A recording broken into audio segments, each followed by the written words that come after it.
Prepare yourself for the Warning Woods 2024 Halloween special, The House Across the Water.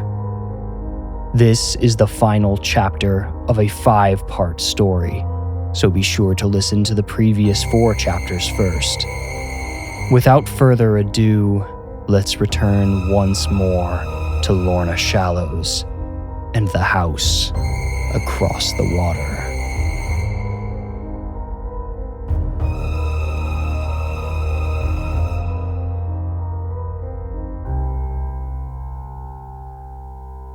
Nico Krull, he waited in the dark to have his chance, to use our family to his end and stop his sister's plans.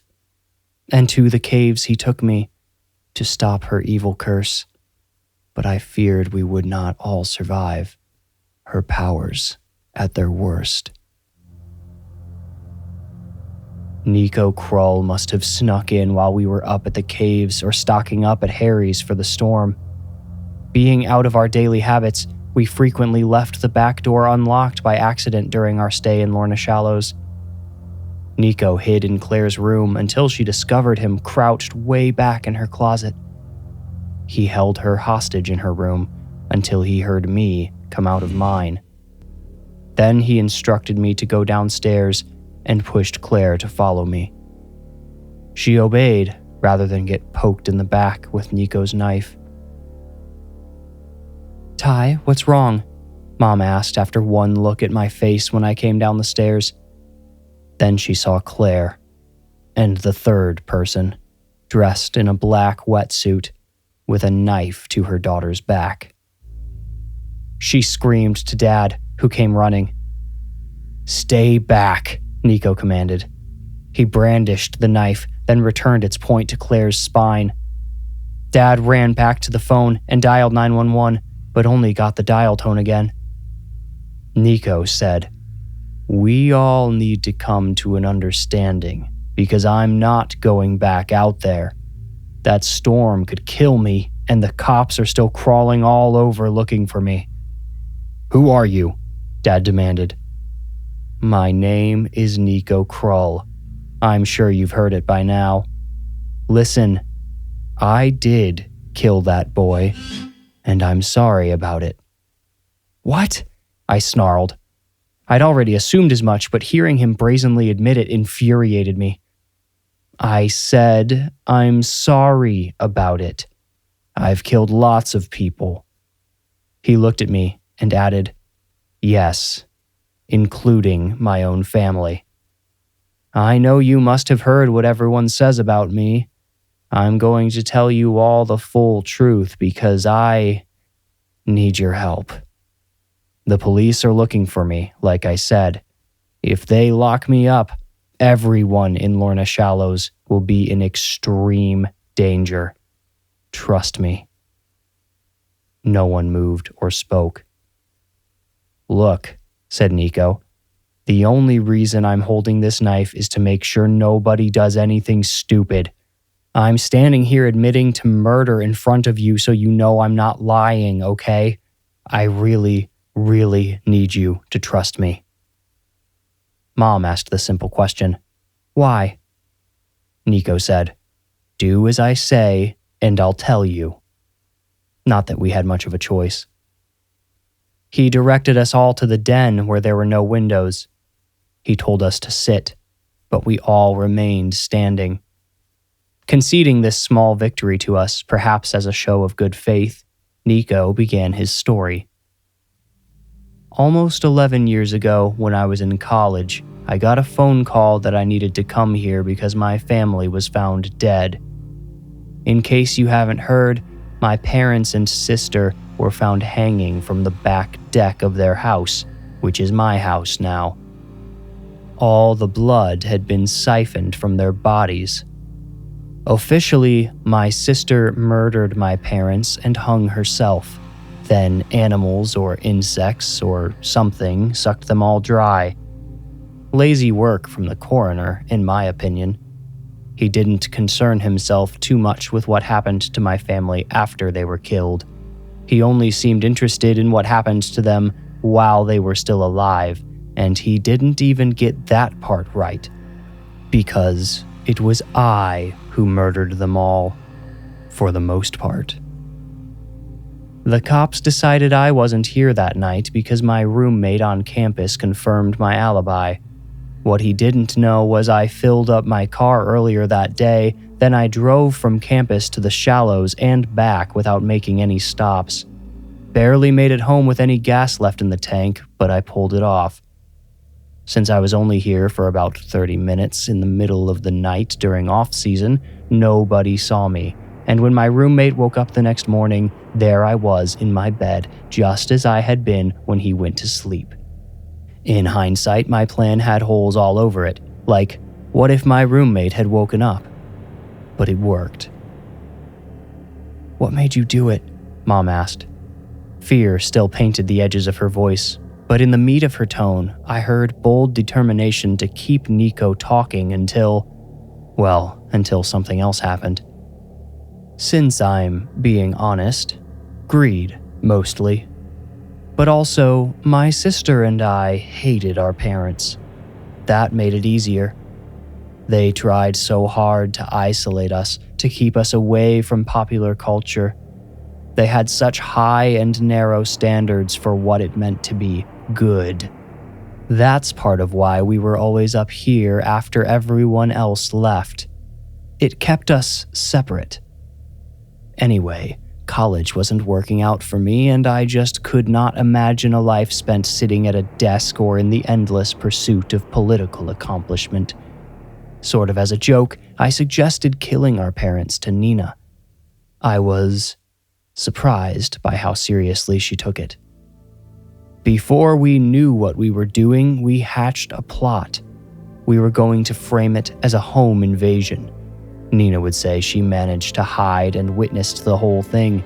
She would say 2 men, neither of which looked like me, barged in and strung up our parents. The sleeping pills in their systems? Just a part of their nightly routine. Which is true, actually. We only gave them higher doses of medications they were already taking. Got any water? Nico paused after this request, and Dad realized he was talking to him. Claire, Dad said. Could you go grab him a cup of water? Nah, Nico chided. She stays with me. You, he pointed at me. Get me some water. Plastic cup, Dad whispered as I passed. Nico already had a knife, so I'm not sure what exactly he thought he was preventing. As I filled a plastic cup with water, the kitchen sink was in full view of the den, I listened to Nico continue his story. Everything went perfectly. Mother and father passed out, and we dragged them to the deck, put the nooses around their necks, and let them fall. I had set up a third noose, which I told Nina was there in case one of the others failed. But later, I told Nina to look over the edge and make sure neither of our parents were touching the ground, and when she did, I slipped that third noose over her neck and pushed her before she could scream. But she caught a hold of the deck. I tried to pry her hands free, but she was strong. I'll admit, the only regret I've ever experienced about that night I experienced while fighting Nina. She fought so viciously and with such determination. Ending her life felt like such a waste. I tightened the noose so she couldn't yell. She could probably barely breathe, but she whispered to me just before she finally fell to her death. Ah yes, thank you. I handed Nico his plastic cup filled with water. What did she say? I asked as he drank. When he reached the bottom of the cup and tipped it all the way back, I motioned for Claire to step forward away from the knife. She moved slightly towards me.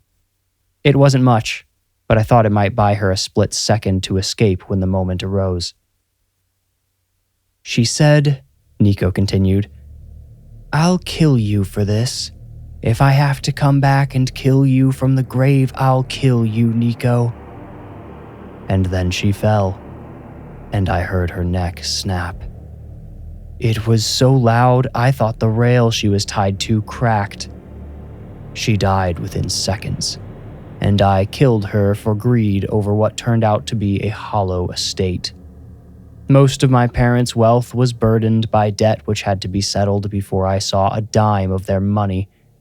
I got to keep the house and enough cash to get by for a few quiet years. I planned to hide out there and work out my next move after the spotlight on my family faded. He paused and let the hand holding the empty cup drop to his side. The cup slipped out of it and rolled across the floor. Nico held a distant look and acted as if he didn't notice he'd dropped the cup, his hand still curved in a C around its ghost. However, he continued, my sister made good on her promise. Part of it. She returned to me as she laughed at the situation I'd created for myself. Then she gave me a choice. She could do as she'd sworn to and kill me. She warned me what might lay in store on the other side for someone like me, someone so consumed by greed he could kill his entire family. Or she would let me live if I dedicated my life to her service. And if I did a good job, she told me she may consider viewing me as a brother again and lend me her powers in my ascent to whatever position I desired. All the power a man could dream of in exchange for being a slave. What did you have to do for her? Mom asked. Did? You mean what do I have to do for her? Nico said. Well, the type of spirit my sister returned as is something called a strigoi. It's sort of similar to a vampire, which I've heard some people speculate about living in my house. I've even been accused of being one myself. But a strigoi is different. It's the disembodied spirit of someone who died with an intense desire for vengeance. Strigoi can slaughter and spread diseases. They can make a person go insane. The only way to get rid of them is to destroy their original body, and the most thorough way to do that is to burn it. I'm sorry, Mom interjected, but I think you might be avoiding my question. All right, Nico replied. He straightened his posture and transferred the knife pointed at Claire's back to his other hand. I bring her sustenance. Strigoi must survive off the blood of human victims. Nina started with the blood of our parents. Then, desperate for more, she drained her own corpse. These days, I try to bring her someone who isn't contributing anything to society. Yet. Yes, oftentimes they are children. I find children easy to trick. I almost got you, he said, looking at me. Drunks are easy too, but Nina doesn't care for the taste of their blood. She prefers children, and I'm sworn to obey. If, that is, I want to reap her rewards. So you grabbed Brett off his dock? I accused. Then what? You couldn't have just carried him up to your house or someone would have seen you. No, Nico said, shaking his head. All Nina needs is blood. Sometimes I can bring a living victim into the house and let her see to the rest. Other times, when it's been too long since I lured anyone in, I have to get creative. When the bodies are small enough, such as in the case of your little friend, I have an old embalming pump that does the trick. I'll grab a kid, drown them, and swim them out to my boat to pump them. It's risky to drain a body out there on the water, so I always do it in the dark, usually at night. Catching your friend before sunrise almost got me caught. I saw lights coming on in his house while I was still draining his corpse. I didn't have time to move his body afterwards and still get home before anyone saw me. Stupid. I risked everything with him, but Nina was getting hungry and things didn't quite work out with you, Tyson. He was an easy target. You're sick, Dad said. Mom shot him a warning glance, but he ignored her. There's no vampire. You're just a maniac. What do you do with all that blood, huh? Where does it really go? Nico answered, Sir, it is very important that you believe me. Soon you will be forced to. If I'm arrested, no one will be there to keep Nina at bay. She'll be unleashed on this little town, and when she feeds all she can here, she'll move on. I am the only one keeping everyone safe from her. I keep her trapped in my attic, and she only stays because I keep her satisfied. The cops will take me away as soon as they find me, and I have to make sure Nina's gone for good before that happens. I've accepted that she'll never give me what she promised. But Nico, I said, your house just collapsed. A tree fell on it, and I think the wind blew it down. Thunder shook the house as if the storm was screaming victory. Nico's face fell. Are you lying to me? Is this a trick? He asked. I said, No, I watched it happen from my window. The whole thing just caved in. The hand holding the knife to Claire's back dropped. Nico's posture fell. He shook his head, subtly at first, then violently. No, he said. He looked at me. You'd better not be lying. If what you're saying is true, then we need to go now. We have to destroy my sister's body before... Another sound came from outside. This one, in contrast with the roaring thunder, screeched high above the howling wind. It sounded like a mix of a cawing crow and a vengeful woman and came from the direction of the inlet. My parents and Claire all looked toward the windows, so I knew I hadn't invented the sound in my head. It was real, and Nico seemed immediately to recognize it. She's here, he said. Hide. Nico pushed Claire toward Mom, partly, I believe, as a display of goodwill. He wanted to show my parents that his fear over the thing we heard outside trumped any designs he had for us. We all ducked behind the nearest object in the dark den. For me, it was the video game emulator, which had blacked out when the power shut off. This allowed me an angled view through the living room of the front window, which looked out at the driveway and our poor car rocking in the wind. The front door stood a few feet away from the window. I couldn't tell whether it was locked in the dark. I watched the front window with one eye, keeping the rest of my body shielded behind the emulator. Everyone else, including Nico, found room behind the two long couches in front of the projector screen to hide. The rain fell in staggered splashes cut by heavy wind. It crashed against the front window, blurring my view, then running off and allowing me to see for a moment before the next wave. Between splashes, I thought I saw a person dressed like Nico in all black, standing next to our car. Rain crashed against the glass, obscuring my vision long enough for the figure to vanish.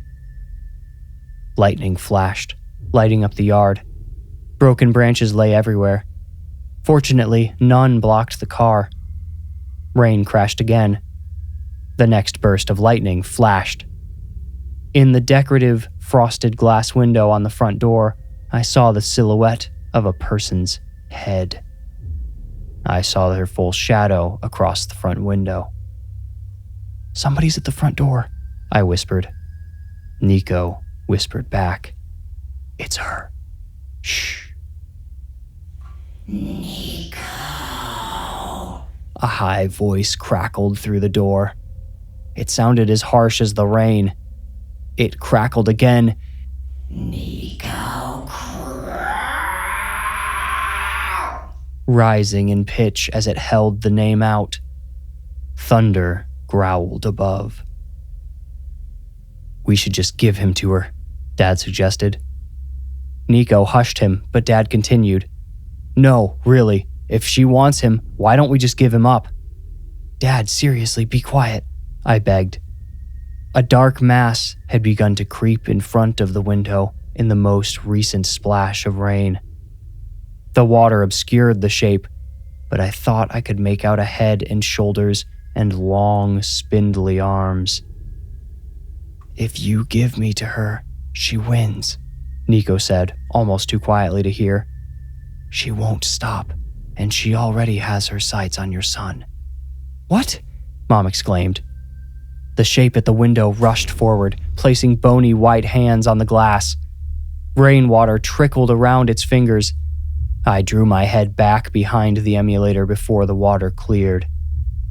"She's right there," I said, almost gasping out the words. Everyone remained quiet. "Nico," came the high voice, reflecting off the window in wet echoes. "Nico, crow." I held my breath, waiting for her to pass. I wondered again, was the door locked? Did it matter? I thought I remembered something about vampires needing an invitation to enter a home, but did that apply to, what had Nico called her? A strigoi? Lightning struck somewhere nearby. Maybe it hit the water, and sent a shockwave of thunder through the house. Then all went silent, but the beating rain and rumbling wind. I risked a tiny peek out from behind the emulator to see if Nina Krull was still staring through our window and instantly regretted it. Not only was she still there, she had pressed her pale, flat face against the glass between her rigid hands. Her skin, if you could call it that, was stretched thin around her eye sockets, nose, and mouth, giving her face the appearance of a naked skull. The whites around her blue irises, paler than Nico's, were riddled with black veins. Her long black hair clung to the window glass around her face. It spread out around her like the snakes on Medusa's wicked head. The tension of her skin drew her lips back in a shape like a smile, but without any joy. The only feeling the smile conveyed was hunger, probably due to her two long fangs protruding in place of her canines. I drew back the moment I saw her face, but it was burned into my mind forever. I could still feel her staring straight in my direction. The front doorknob began to turn. I only heard its tinny rattle for a second before a cracking burst of thunder. Nina struck the door with a hard thunk, and I breathed a sigh of relief. The door was locked. Leaving us with another piercing shriek, Nina fled the porch. "She'll be back," Nico said once he could comfortably assume she'd left. "So here's the plan." In urgent whispers, he outlined a plan in which we would all run outside and escape in our family car. Nico would lead us up to the Lorna Caverns and take us to where he had Nina's remains safely stashed. "Just take the damn car and go yourself. Get that thing away from us. The keys are on the kitchen counter," Dad said. "I can't leave you here for her," Nico said. "I'm not trying to be a hero. If she gets you all before I can destroy her remains, she could become more than strong enough to stop me. I'm the only one who knows how to find her remains, so if I die, it's doomsday for this whole town." At the end of the next burst of thunder, we all heard a thud on the roof. "Quiet," Nico needlessly commanded. We all listened intently. I believe Dad was considering Nico's plan, weighing it against everything the man had told us. "He's telling the truth, Dad," I whispered. Dad popped his head over the couch to look at me, though we could barely see one another in the dark. "How do you know?" he asked. How did I know? I guess it all just made sense to me. Maybe I still possessed just enough of my childish imagination to bridge the gaps between Nico's verifiable claims and the supernatural elements of his story. Plus, I had seen Nina. Whatever she had become could not be explained by reason. I needed something to help me understand her existence, and Nico's story was all I had. Before I could answer Dad aloud, an enormous crash sounded upstairs. I believed correctly. The sound was my big bedroom window shattering inward. "She's inside! Go!" Nico exclaimed, rising to his feet. He leapt over the couch and ran to the kitchen counter, where he quickly scooped up the car keys. Dad tried to beat him there, but realizing he was going to lose, he redirected himself to the front door. Mom, Claire, and I chased after him. The four of us opposed Nico at the front door, all standing in his way. "We don't have time to argue," Nico pled. "If you want this to end, you have to take me with you." "Or we could leave and let you deal with it," Claire said. Mom and Dad nodded in agreement. "If I fail, she'll come after you next. I've already told you that," said Nico. Upstairs, a few floorboards creaked. They did not croak individually as if under footsteps, but rather groaned together as if joined in supporting some great weight, like the springs of a trampoline all stretching together. The focal point of the groans moved across the floor, reverberating through the ceiling above us. Then it reached the stairs. "Fine," Dad conceded. "Let's just go." Nico pushed through us and unlocked the door. I watched Dad study his neck as if trying to decide how easily he could snap it, but I looked away as soon as the stairs behind us began to groan, sounding as if they might buckle. I looked up them, and there, standing at the very top, or hovering, rather, was Nina Krull, her body shrouded in robes of black shadows. Her black hair spilled over her face, veiling the expression of malice which crept through its thin strands. "Hurry!" I shouted. Claire and Mom saw her too. They both screamed, and Mom shoved Dad out the door after Nico. We all spilled into the storm. Nina screeched and flew down the stairs in pursuit. I, the last out the door, slammed it behind me. She thudded against it just as it closed. Terrified, and with nothing but the unlocked door between me and Nina, I tore past my family and reached the car only second to Nico. He unlocked it and jumped into the driver's seat. Claire tripped over a branch in the driveway and fell hard on her knee. She cried out, and Mom stopped to help her up. She hoisted Claire to her feet, but the knee which hit the ground buckled beneath her. Mom kept her upright, but had to help her limp to the car. Dad remained equidistant from me and them, torn between his son standing beside an admitted murderer and his wife and limping daughter. The front door whipped open. Nina Krull hovered in the doorway. In the dark, she looked merely like a floating head as she stared out at us with bulging eyes. Dad ran to help Mom as Nina floated out onto the porch. As lightning flashed, she raised her arms. Her fingers curled in excitement for fresh victims. "Get in." Nico got back out of the car and grabbed me. He shoved me in, over the driver's seat and into the front passenger's seat. He dove in behind me and slammed the door. "No, don't take me. I can't leave them," I shouted, but Nico ignored me. He started the car and slammed it into reverse. In the taillights, I watched Dad realize I had been snatched. I could not hear him over the rain, the wind, the rumble of the engine, but I saw his face contort in a defeated scream. He had his arms around Mom and Claire. Nina was closing in. Nico slammed the brakes and jammed the car into drive. He punched the gas, and we lurched forward. I spun around in my seat to watch what would happen to my family. Dad let go of my mom and sister to pick up a long branch. He waved it at Nina, forcing her back. I saw Dad shout something to Mom as he fended off the assailing spirit. Mom half-carried Claire back toward the house, but Claire's knee already seemed to be getting better. Soon they were running. As soon as they reached the door, Dad threw his branch at Nina and ran to meet them there. As Nico and I turned off the driveway and sped through the storm, I saw my sister slam the front door shut. Then I lost sight of Nina in the dark.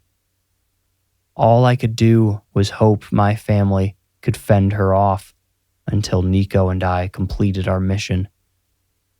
I prayed that Nico was telling the truth. Nico and I drove in silence I needed to overcome my disbelief at the situation in which I found myself before I asked any of the questions barraging my mind. Just a couple of days ago, Nico was nothing but a shifty character I'd been warned to avoid, and now I was riding shotgun through a violent storm with him, driving up to the hills to destroy his sister's remains in order to kill her vampiric spirit. "We have to stop at my house first," Nico said, breaking the silence. I said, "Your house is gone, remember?" I realized Nico still had not seen the ruins of his home.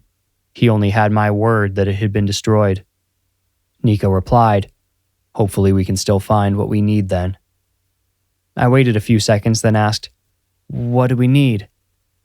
"Gas," said Nico. "Gas and something to light it with." "You're gonna burn her?" I asked. The muscles in Nico's throat tightened, and he said nothing. We rounded the last bend and arrived at the skeletal remnants of the crawl house. Nico mumbled a medley of curses as he pulled over in the street. There was too much debris for us to pull into his driveway. Nico surveyed his property, trying to decide whether it was worth our time to search the wreckage for his supplies. "I kept the gas in the boat under my tarp," he said, still staring out his window. "Did you see? Is the dock still there?" "No, the tree crushed it," I told him. I didn't even see his boat. I wondered if it had been impounded or drifted away in the storm even before the dock's destruction. "Okay, do we have a lighter?" he asked. I opened the center console and found 2 Bic lighters amongst the spare change and napkins. Nico said, "Great. We'll figure out the fuel on the way." Less than a minute later, I noticed a big light ahead, yellow and welcoming. "What's that?" I asked, wondering if it might be somewhere we could pick up gasoline. I wanted to hurry up and find some so we could complete our mission before my family's defenses gave out back at the house. "It's Harry's," Nico said. "He must be running a generator. Don't know why he's at the shop during this storm, though." "Think he has gas?" I asked. Nico said, "He doesn't sell it there, but he must have some on hand to run those lights. I can't go in there, though. He'll never give me any. Can I trust you?" "I have to save my family," I answered. Nico nodded. Harry's parking lot was miraculously clear, so Nico drove me right up to the front door. I jumped out and ran inside.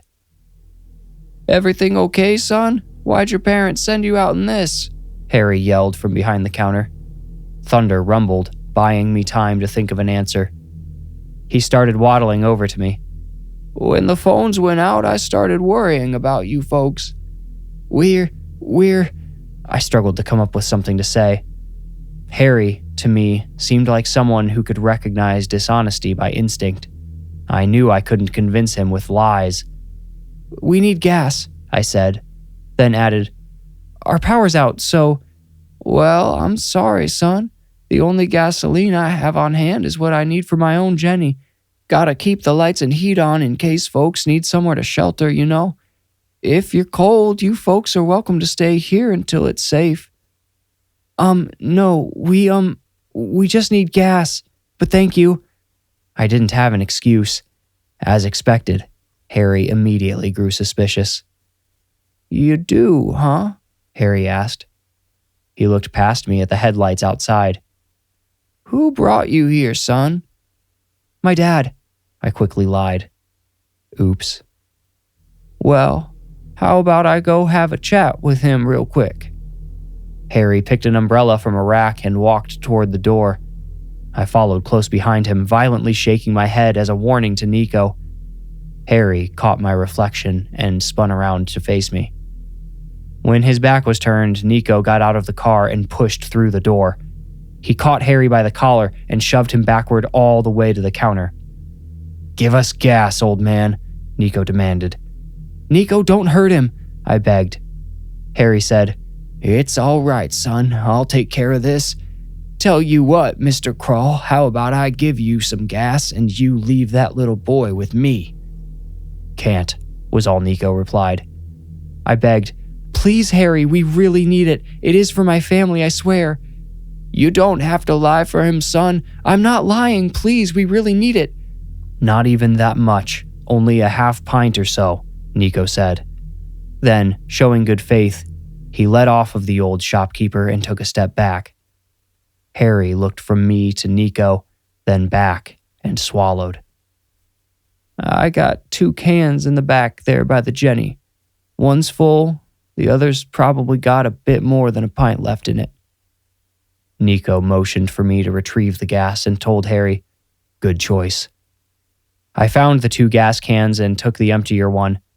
I didn't understand how Nico thought we could burn a whole body with such a small amount of fuel, but I didn't want to take any more of Harry's precious supply either. We left Harry at the counter and returned to the car to drive through the blustering storm. Nico had to take the winding road through the West Hills slowly. Halfway up, I asked, "Is that going to be enough gas?" Nico looked down at the red gas can between my feet, then back at the blurry road. He said, "There's not much left of her now. She was cremated with our parents before their funeral. But one thing I didn't mention earlier, before I left my family hanging there that night, I trimmed Nina's fingernails because they had wood shavings in them from when she grabbed the deck rail. I thought that might look suspicious, so I cut her nails and picked up every single trimming. Then I had to cut some of her hair because I noticed it caught in the rope in a way that didn't look like she could have done it herself. And I put the hair in my pocket with the fingernail clippings. I forgot about them until after I got back to my dorm. It would take a while to explain why I didn't just throw them away. There were lots of intricate reasons. But long story short, I still had them when she returned to me as what she is now. She explained to me that part of her must not have been destroyed, otherwise she would have ceased to exist after her cremation. I guess those trimmings are all she needs to stay connected to our world. I said, "I thought you still had her whole body. Why'd you hide fingernails and hair all the way up here?" "She didn't like me having her final remains so close by," Nico admitted. "It was a trust issue mostly, but also the house could accidentally burn down or," he scoffed, "blow into the lake. We had to keep her remains safe, and I found a nice place up here in the caves. Oh, is there a flashlight in here?" "Yeah," I said, opening the glove box. Dad's big flashlight rolled out faithfully toward my hands. "Good," Nico said. "We'll need it." We finally arrived at the Lorna Caverns parking lot. Nico turned to me and snapped his fingers to make me look at him. He said, "You need to stay close to me. Got it?" "Got it," I said. "But I still don't know what you need me for." Nico kicked open his door just as thunder rolled above. Far off, a wailing screech carried over the boom. Nico looked at me and sneered. "I might need bait." Suddenly, I remembered my mission partner was a psychopathic killer who murdered his family for money and had been feeding helpless victims to a vampire for his own personal gain for years. All of his talk back at the house about how he needed our help and the danger we would be in if we didn't aid him, some of it may have been true, but Nico was still only looking out for himself in the end. Still, when stuck between a psychopathic killer and a bloodthirsty, vampiric spirit, I chose the former. Better the enemy you know, as they say. I followed Nico through the rain, carrying the gas can and trying to keep the lighters dry. Nico took the flashlight. The rain soaked us by the time we entered the large mouth of Lorna Caverns. Inside, a curtain of rain separated us from the wind, but the air was freezing cold. I started to shiver immediately after I quit running. "Yeah, it's cold," said Nico. "How about we go start a fire?" He showed me which tunnel to follow and led the way with Dad's flashlight. In a couple of places, I had a hard time negotiating Harry's red gas can through the narrow passages. I had to contort all sorts of ways, as did Nico, but the gas can could not flex and wiggle like we could.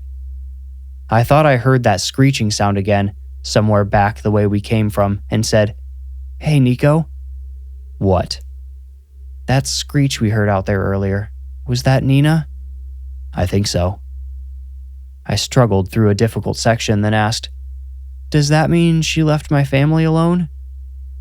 Nico paused to look back at me as he said, It means she's probably coming after us. I noticed he did not answer my question, but how could he have known anyway? Thunk. The gas can caught between two parallel bulges in the walls. I pushed it up. I slid it down. It simply did not fit. Nico, the can's stuck, I said. Nico squeezed the flashlight back past his belly so he could shine it in my direction. Yeah, that's not getting through, he admitted. All right, leave it. We'll have to go get her remains and bring them back through here. Should I wait here? No, she'll be here soon. I want you to stay close to me, he said. I left the gas can there in the tunnel and hurried after him. We wormed so deep into the cave that I feared Dad's flashlight might not have enough battery to lead us back out. Fortunately, we reached a wider chamber shortly, and Nico said, This is it.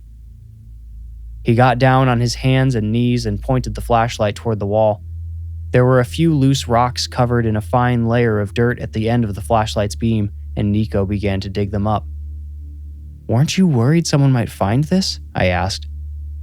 Who would be looking for one of these way down here? He asked in return. He held up a dirty rock, turned it over, and twisted the bottom. It was one of those hide-a-key rocks you can buy at a hardware store, only instead of a spare key, Nico's rock contained a plastic sandwich bag full of black hair and crescent fingernail clippings.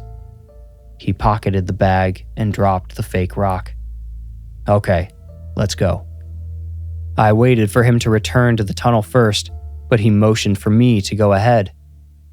I said, You have the flashlight, you go first. No, Nico replied. I said, Okay, then give me the flashlight. No, he repeated. Then he said, I can't have you blocking my way if she's hiding up there and we need to turn back. What am I supposed to do if she's up there? I asked. Nico replied, Follow me. Fast. Anxiously, I entered the tunnel. I moved quickly even though I couldn't see where I was going. Nico's flashlight behind me barely illuminated anything. We reached the gas can, and I started to squeeze through the narrow gap which had blocked it. But then, up ahead, I heard a whisper. Nico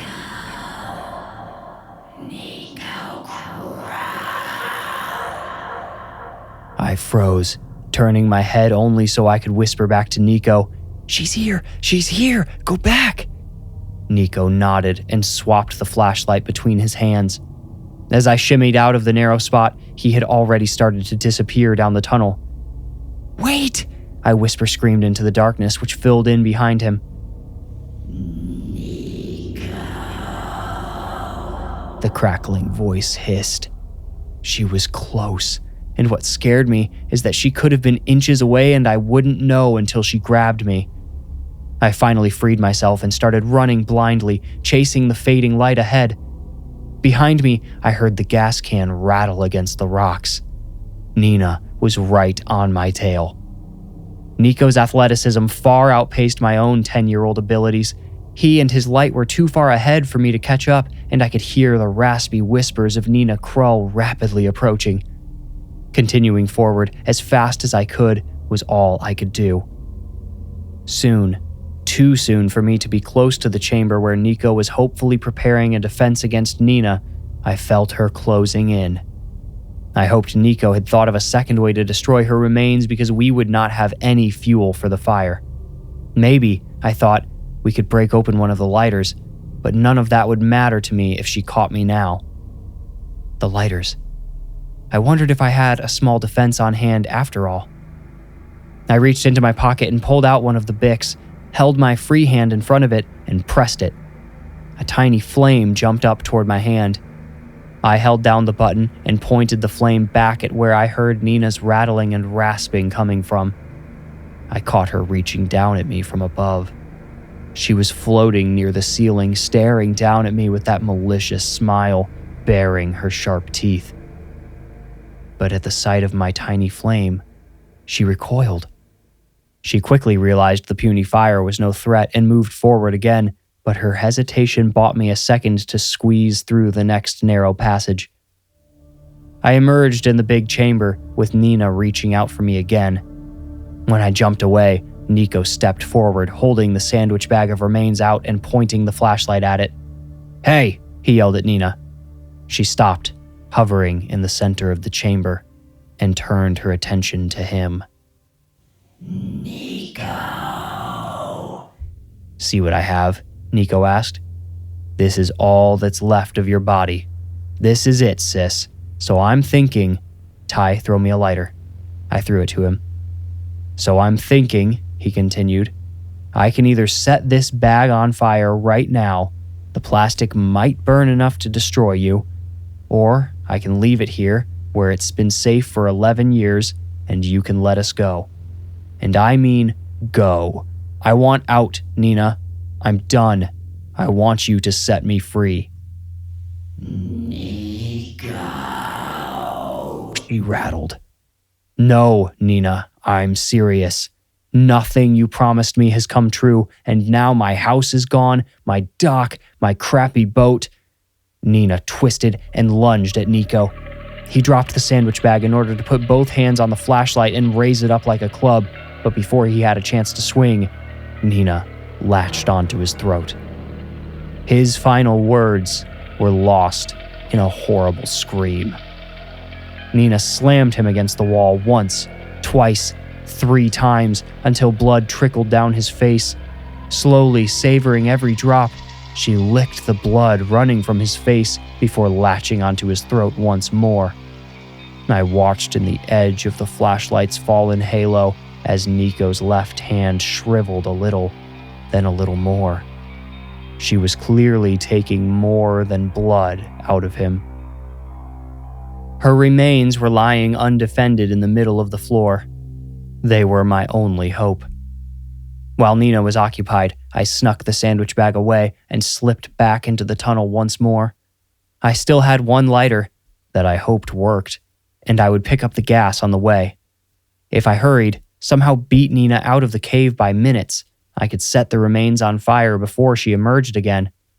If I was not fast enough, though. Nina screeched just as I reached the gas can. Her echo resonated at an awful frequency in the tunnel, almost disorienting in its intensity. I assumed her cry meant she finished consuming her brother. She sounded energized. I was already moving as fast as I could, so I could only hope it was fast enough. When I started hearing rain, I knew I must be close to the cavern. Where the tunnel grew wide, though, I unscrewed the gas can's lid, and at my next opportunity, I unzipped the sandwich bag.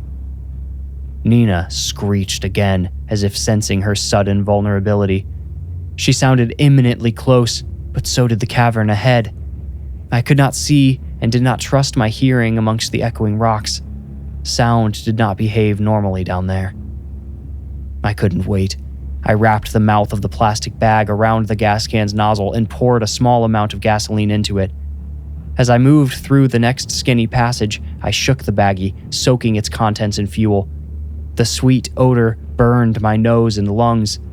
The next time the passage widened, I reached into my pocket and took out the lighter, flicked it, and the flame sparked to life.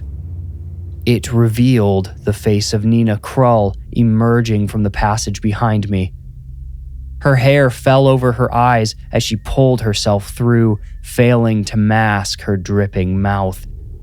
As her shadowy body coalesced behind her, I wasted no time. Dropping the gas can, I held the lighter under the bag of hair and nails, and it instantly caught fire.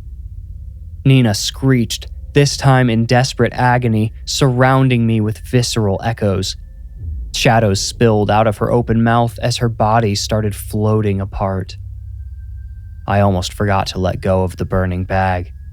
It fell to the ground in a splattered web of melting plastic and hair. The bag landed close to where the gas can had fallen on its side, and a small puddle of gasoline had spilled out of it. The trailing flame of one of the hairs brushed against this puddle, and Nina's remains vanished in a renewed blaze. Her scream grew hollow as the last of her earthly body became a cloud of smoke which blackened the stone above her. Her eyes dissolved into this cloud, and more of her dark essence poured from their empty sockets. Nina's voice faded, morphing into someone else's. Someone small. Someone I recognized. The voice screaming within the black cloud belonged to Brett Jones. His scream faded, then became another, then another. The cries of each victim Nina Krull had claimed over 11 years poured out of her gaping mouth as she perished. And as the last of the gasoline burned, Nina's ghostly skull of a face finally vanished. I hurried toward the cave mouth while a small amount of flame still lit the way. When I reached the cavern, I let myself collapse on the floor. I was so cold and soaking wet, but ever so grateful to be alive. The question of my family's safety finally lifted me off the floor. I walked to the cave's mouth where the curtain of rain still hid me from the storm, but it had grown thinner. The storm had begun to dissipate while I'd been underground, which was good because I had a long, dark, wet, and cold walk ahead to get back into town. I wished I had one of Brett's bikes to ride back on. More than that, I wished I had Brett. I thought of the scream I'd heard, the one that sounded like him. It made me so angry now, how his life had been stolen to empower Nina, and now she was just gone. All those lives lost, least of all Nico's, in service of something that had vanished from reality, hopefully, forever. If such a thing as a soul exists, I hope I freed Brett's that night. I hope he's now at peace. With tears in my eyes, I jumped through the curtain. The rain now fell in straight lines. Wind still occasionally swept over the hills, but nothing like the violent gale from earlier. I slipped over wet rocks twice, first hitting my knee, then my elbow. I cried out in anger, pain, and sorrow. I didn't even know what I was walking towards. What would I find back at the house? The shriveled husks of my family? Nina came after Nico and I so quickly. Maybe she didn't spend any time draining my family and just left them there, slaughtered. Or maybe they're all okay, I thought. But I depressed this hope because it would hurt too much to have it ripped away. For now, I needed to worry about the trek back to town. I noticed 2 vehicles below, driving up into the hills. The first was a police car with a cracked windshield.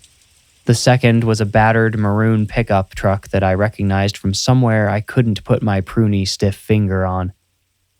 I scrambled down to the Lorna Caverns parking lot, hoping to stand at the entrance and flag down the cop. Relief knowing I might not have to walk all the way back down the hill warmed me from inside. The cop saw me and momentarily flashed his lights in acknowledgement. He pulled to the side of the road and stopped. His passenger door swung open. Then a poncho-wearing figure rushed toward me. I waited stupidly, confused, until the figure, slowly becoming a woman, came within a few feet of me. She tossed her plastic hood back, and I saw the puffy, tearful face of my mother. Dad and Claire were riding in the pickup truck driven by none other than Harry. I later learned he locked up his shop right after watching Nico drive me up into the hills. He guessed where we were going. In an act of selfless bravery, he drove straight to my family's rental house to check on everyone there. On the way, he managed to flag down the police officer who had pulled over to wait out the worst of the weather. They found my family safe, locked inside the house. According to Dad, they locked the doors and blocked the door to my room shut so Nina could get no further inside, even when she flew back in through my bedroom window. She tried to break through, but they held her back with the blockade. She gave up after a while and left to pursue me and Nico. I told Dad their blockade had probably bought Nico and I the time we needed at Harry's to get the gas. I couldn't believe all of the little pieces that had fallen perfectly in place for us to be together again, alive, standing in the rain, laughing, hugging, and crying. Harry watched our reunion, stoic and satisfied. Oh, about Harry. I remain grateful to him to this day, even though he's been dead 6 years. I looked him up after I started writing the story. It hurts to know he's gone, but I'm sure he's in a better place. A guy like that's gotta be. After he died, somebody bought Harry's convenience store and changed the name to the ultra-boring Lorna Shallows Food and Supply. I've been feeling a bit aimless in life since I finished school, never really fitting into any particular career path. I've been thinking about buying that little shop by the marina, and I think I just might do it. I would change the name back to Harry's, of course, even though it's not his shop anymore. Because, truth is, if I do buy it, I'll only be able to because of all the times that good man saved my life during that week in Lorna Shallows. We left that dark place early on the morn of the 5th day. We packed our things in silence, with nothing more to say. A week of fear and pain and loss, a storm from up above, only brought our family closer and bound us tight in love.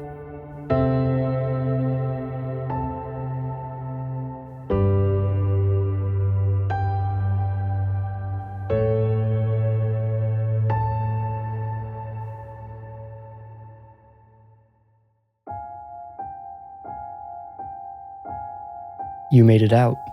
Congratulations. If you enjoyed the story, please rate, like, review, or subscribe.